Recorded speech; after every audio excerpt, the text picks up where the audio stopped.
Hello, period 5. I am unable to be with you today because I am at a conference with some administrators from Kennedy, but I will be with you on Friday, and I will also be in the building on Thursday. So if you have any questions, you should feel free to stop by. What we're going to do today is we're going to go over yesterday's free response question that you did. You're going to talk through another free response question with with your team or with a partner, and then I'm going to assign this congressional research assignment that you're going to work on for the majority of today's class period. So yesterday's FRQ question, the first part A, it was asking you to describe the primary constitutional conflict between the Congress and the president over the decision to go to war. And what they wanted, and they would give you 1 point for, was to basically talk about the contradiction about the fact that the president's commander-in-chief, or the president gets to decide where the troops go, or the president gets to decide, what the military does, and the fact that only Congress has the power to declare war. And pretty much everybody got that 1 point. For part B, it's to describe two provisions of the War Powers Resolution that were designed to limit the president's power over war making. And these were the four things that the College Board had on their rubric. They had that the president must notify Congress within 48 hours of sending troops into combat. The president must consult with Congress whenever feasible. That conflicts are limited to 60 days unless Congress takes action. That Congress can extend the time from the initial 60 days or can withdraw troops after 60 days with adequate notification to the president. Not a lot of people got both points for part B. And to me, what this says, especially considering how short most people's answers were, to me, this sort of talks about how if you don't feel like you're really confident in your answer, I want to remind you about the value of having a spare tire, because then that's another way that you can make sure that you get both points. Part C. It says the War Powers Resolution has received mixed reviews, but Congress has other powers over war making other than the constitutional power that you described in A. Identify and explain two other formal powers Congress has over war making, i.e. you cannot say that Congress has the power to declare war again. Like, they're not looking for that for part C. So they said that you got 1 point for the identification and 1 point for the explanation. Oh my goodness, did I read a lot of responses that only were at the identification level, that were not at the explanation level. And so I gave you a point if you identified something that's on the rubric, but a lot of you aren't getting the full 4 points, i.e. half the points for this question for part C, even though you have the right ideas down, because you're not fully explaining your ideas and you're not offering examples. And so you guys need to be thinking about the question words, especially as we're going into Friday's FRQ test. So they were looking for passing laws, appropriation of funds, confirmation of nominees, impeachment, treaty ramifications, and congressional oversight through hearings or investigations. The reason why you'd want to have the explanation piece is because if you just say passing laws, but you don't tie it into and have an example that deals with foreign policy, I know from my previous experience that you're not going to get the point. Or if you say appropriation of funds, but it's not foreign policy related with your example, then you're not getting the point. Or if it's confirmation of nominees, well, are you talking about the Supreme Court? Because that doesn't deal with foreign policy. You want to talk about the Secretary of State or the CIA director or something like that. Okay? So let's practice these skills a little bit more. Discuss with your table or with a partner. This is part of an FRQ question that deals with Congress that can practice this power. For each of the congressional powers below, explain, ding, ding, ding, explain one way that presidential decision-making is affected by that power. So it's not asking you to define legislative oversight power. It's asking you to explain how that power limits the president. Right? So in your explanation, you want to demonstrate that you understand what the term means, but you also want to tie it back to the prompt, which is not just identify, but explain how the presidential decision-making is affected by that power. So let's have the sub stop the video here and have you and your group talk about these three things, write down your answers, and then when she or he turns the video back on, we will talk about what answers the College Board we're looking for. Okay, so 1 point was earned for the explanation of how the presidential decision-making is affected by the following congressional powers. So you could get 1 point for oversight, 1 point for advise and consent, 1 point for budgetary power, so i.e. 3 points total.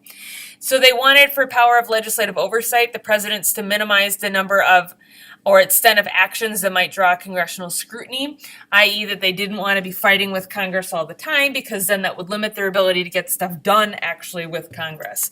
Or that, for example, they didn't want to increase legislative oversight because it might make it less likely that they would get the budget that they wanted or that they would get other types of things that they wanted from Congress.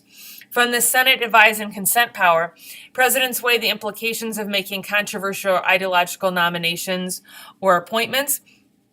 Presidents use recess appointments, avoiding the controversial confirmation battles entirely, or presidents use executive agreements to avoid the need to have treaties ratified.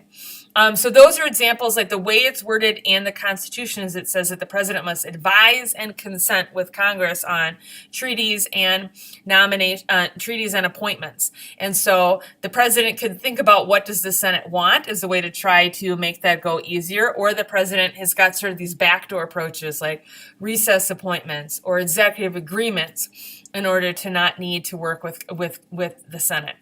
Lastly, budgetary power. Presidents consider budget items or programs that are important to members of Congress. The president must consult with members of Congress during the budget process.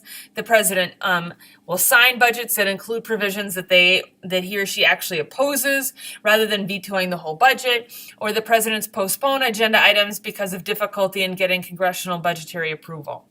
Okay? Some of those things we haven't talked about as much, but it's still sort of getting you to sort of think about this relationship between Congress and the president, which, as I've said to you before, is a theme that comes up frequently on the AP exam. So for today's activity, you should be getting a handout from the sub. You will complete a write-up, which is 2 to 4 pages long and double-spaced, on your member of Congress. And in a second, I'm going to explain to you how to sign up for the member of Congress that you want. You're going to include a bibliography at the end of your write-up. I don't use the word paper because I'm trying not to stress you out, because I'm not asking for a formal paper. I'm asking for you to gather data about your member of Congress and to write it up in a way that is usable by another human being. That's not a paper. It's a write-up.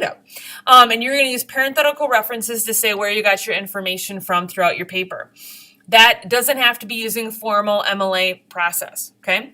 You are encouraged to use bullet points. However, you should use your own words, and you cannot cut and paste from the internet unless you use quote marks. And I do actually want you to use full sentences, okay?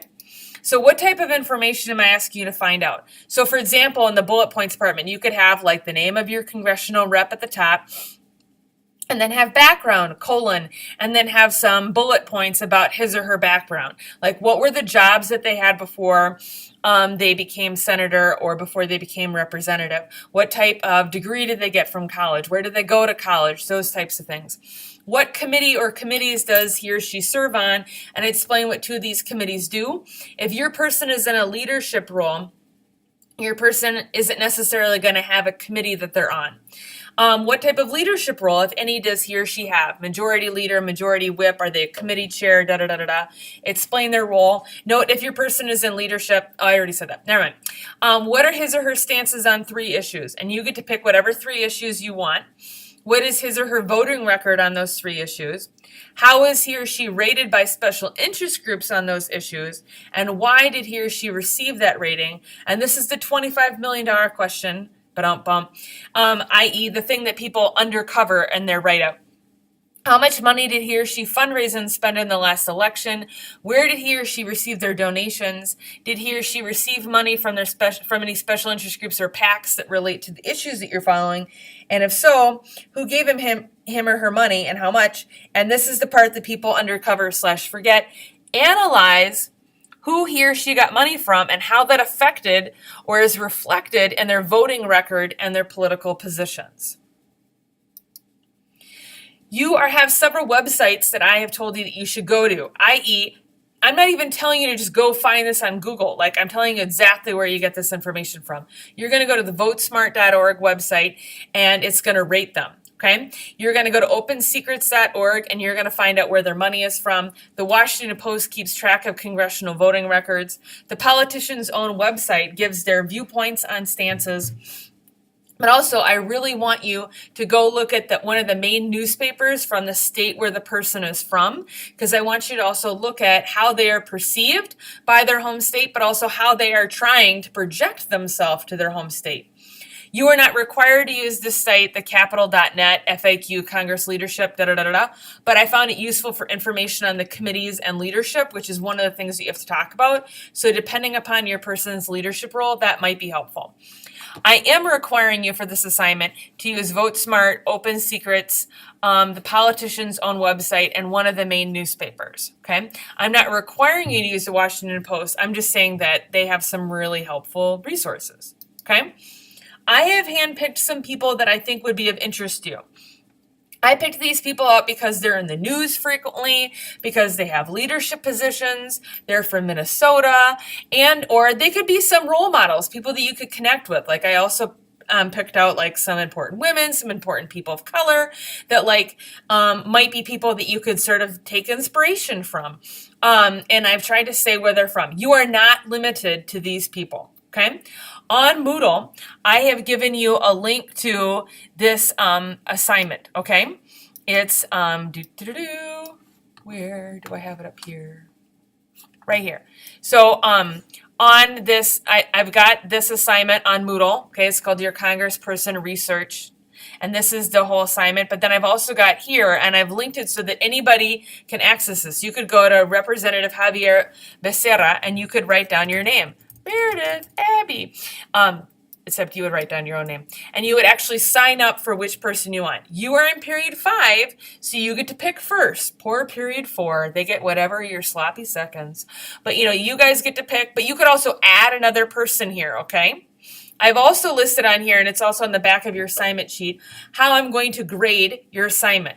So like you get 2 points for background, 5 points for leadership and committees, 6 points for stances on issues, 3 points for their voting record, 3 points for interest group ratings, 5 points for fundraising. Remember, this is the part that people undercover.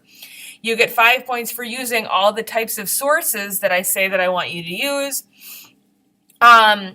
I say proper citations. Really what I want is I just want to know where you got your information from. So after you use the information, you could just put votesmart.org and the parentheses behind it. Like I don't really care if you use like MLA format. And then you want to use correct grammar, capitalization, spelling. It's easy to read, blah, blah, blah. Even though it's an informal write-up, I still have certain expectations of, grammar and making sense. Okay? So, that's the activity that I want you to do for today. And it's not due, if you notice, until January 4th. That happens to be my birthday. So this will be your present to me. I'm giving you work time during class today so that hopefully you will not actually have to use very much of your vacation time in order to get this done. Most of the time, people feel like this is an incredibly useful assignment. They learn a lot from it, not only about Congress, but also about politics and how to research stuff that in the future, so if you want to learn this when I'm not around or when you're not taking this class, that you could do it. I will be here on Thursday and Friday, so if you have any questions, you can follow up with me then, or you can obviously always email me. Have a great day and work hard.